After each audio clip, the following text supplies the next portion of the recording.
What the heck is up, you guys? It's your boy Ace, aka Animated Heroes, here, back with another action figure review. Today we're going to be taking a look at the third figure in the SH Figuarts DanDaDan line. It is Granny Seiko. Now this is one I'm not really all that excited for. I forgot to cancel my pre-order and that's the reason that it's here. But either way, we're going to go ahead and dissect this figure. So let's go ahead and get right into it, starting off with the sexy packaging.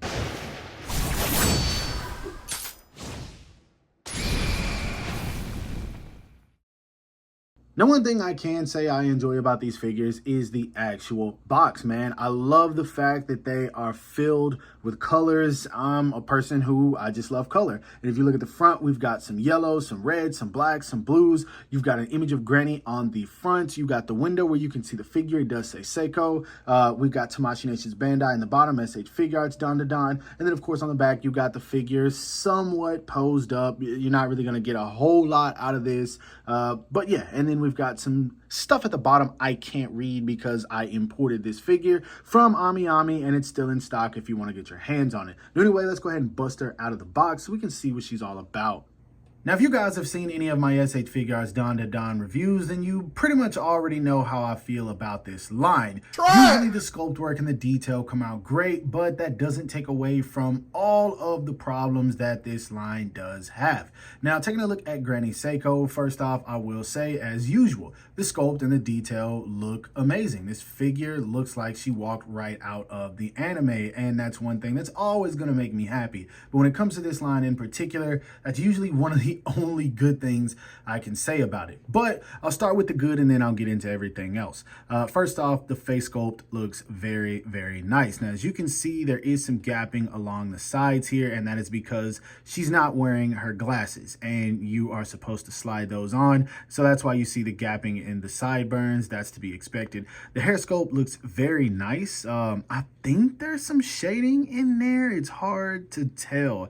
If so, it's very, very subtle. It could just be my light. So yeah, I don't know, take that how you want to take it, but again, it does look nice all the way to the very top of the pineapple, so that's cool. The earrings look nice as well, and I don't think that they are attached to the faceplate. I think that, yeah, they're attached to the hair, kind of like what they did with Momo. So therefore, whenever you're interchanging the faceplates, you don't have to worry about those earrings coming off. So good idea on their part. Only problem is if they break, then you don't have any others. Now, when it comes to the jacket and the shirt that she wears underneath, again, they're sculpted very, very nicely, man. A whole lot of wrinkles and detail put in there. I'm surprised what they did with this bicep swivel here. I totally expected it to be a shoulder swivel, and it would have helped keep this piece right here in line. So that's interesting that they didn't do that, but I mean, it works, so I'm not going to complain too much.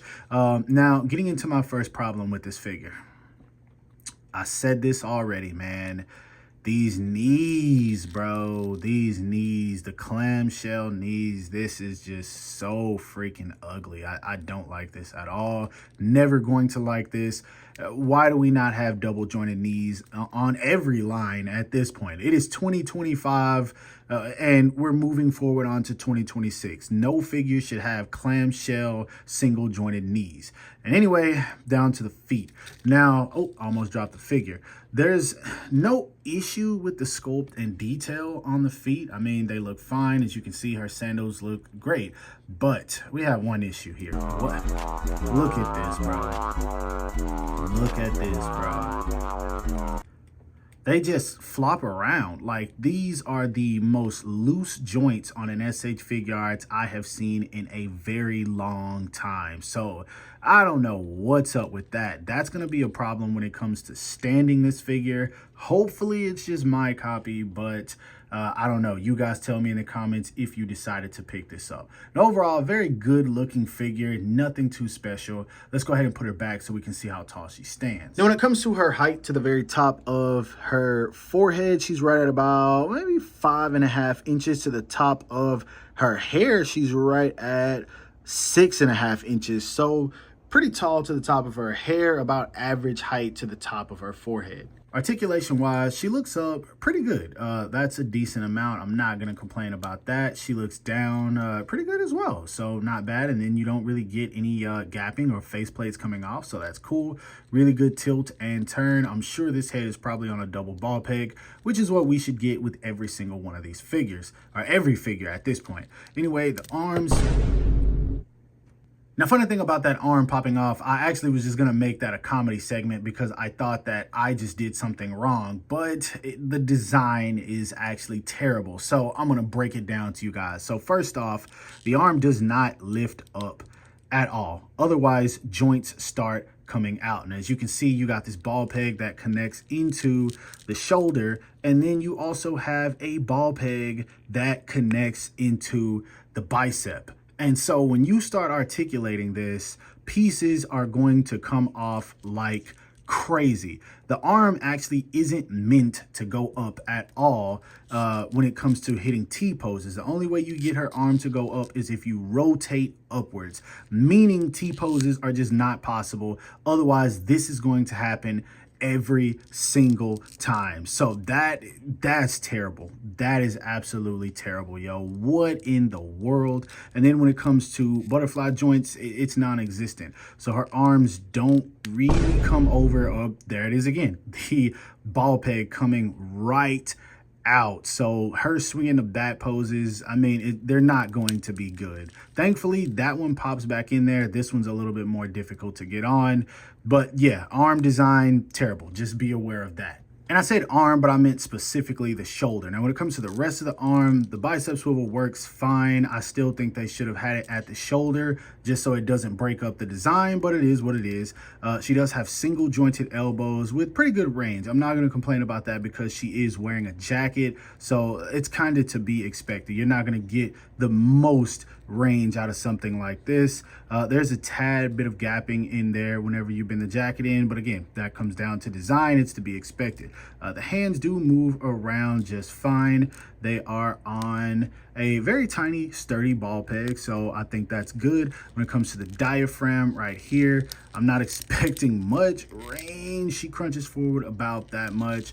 Doesn't crunch back at all. She does get swivel in there, so that's cool. She can rock around a little bit, not too much. Now, when it comes to the legs, as you can see, she does have this skirt piece that cuts off at the upper thigh. They go out about that much, which that's fine. It's not too bad.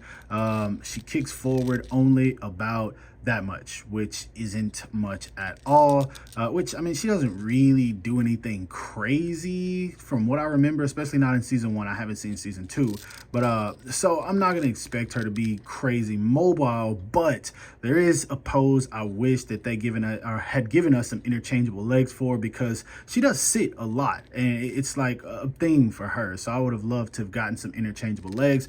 Knees, terrible, but because of the fact that you can't really move the legs, you don't have to expect great range out of them. I just wish that they were double jointed because this design is so ugly to me. She does have a slight built-in thigh swivel, nothing special. And then down to the feet, they move, but they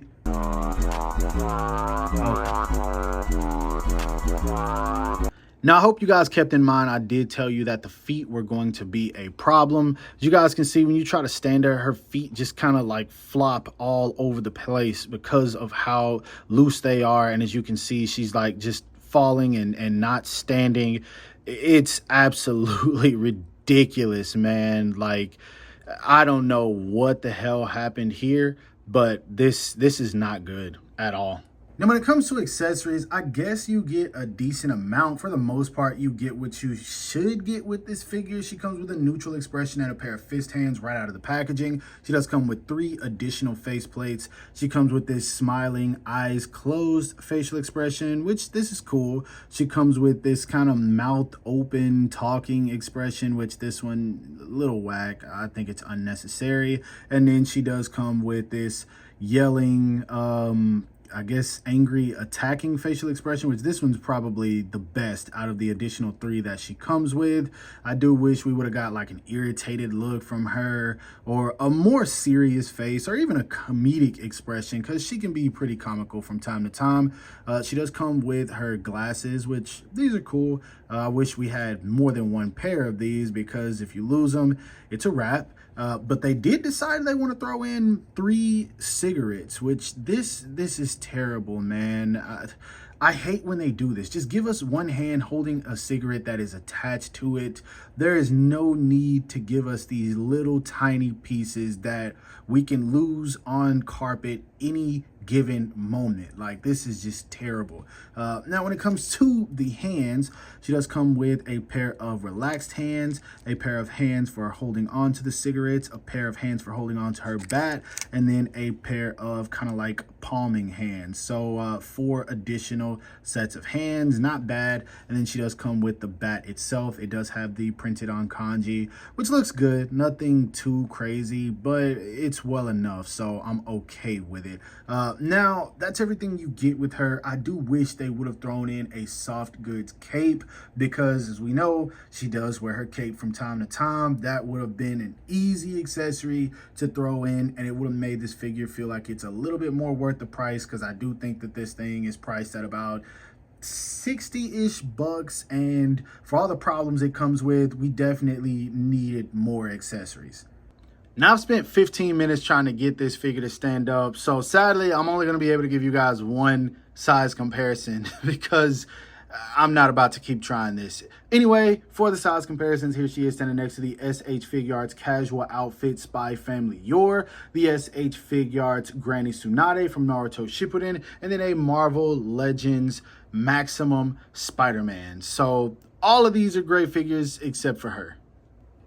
Now, when it comes to my final thoughts, I'm going to get straight to the point, y'all. This is a figure that I don't recommend adding to your collection. This is possibly Tamashii Nation's worst figure this year. Now, I know I had a lot of complaints about Akaza, but this is worse than that. If you want to get this figure because you want to have a good-looking Granny Seiko on your shelf, then by all means. For that reason, I'd say get it. But if this is something that you want to pose around and think that you're going to enjoy, it's not going to happen, amigo. This is not a good action figure at all. It's a decent looking figure. It is not a good action figure. This is just, it's bad on so many levels, and I'm just gonna leave it at that. It's a bad figure. Don't get it unless you just want to stand it on your shelf, and make sure you have a display stand, because I highly doubt I'm the only one who's gonna have these issues with the feet. Now, overall, I hope that you guys got something out of this review. I'm not even gonna say anything about enjoying it. If so, don't forget to give it a thumbs up. That always helps me out. Subscribe to the channel if you haven't already. Hit the bell icon so you're notified whenever I upload new content. And last but not least, follow me on everything you see listed in the description below to keep all my activity outside of YouTube. Hope you guys have a great rest of your day. Stay safe wherever you are, and bye.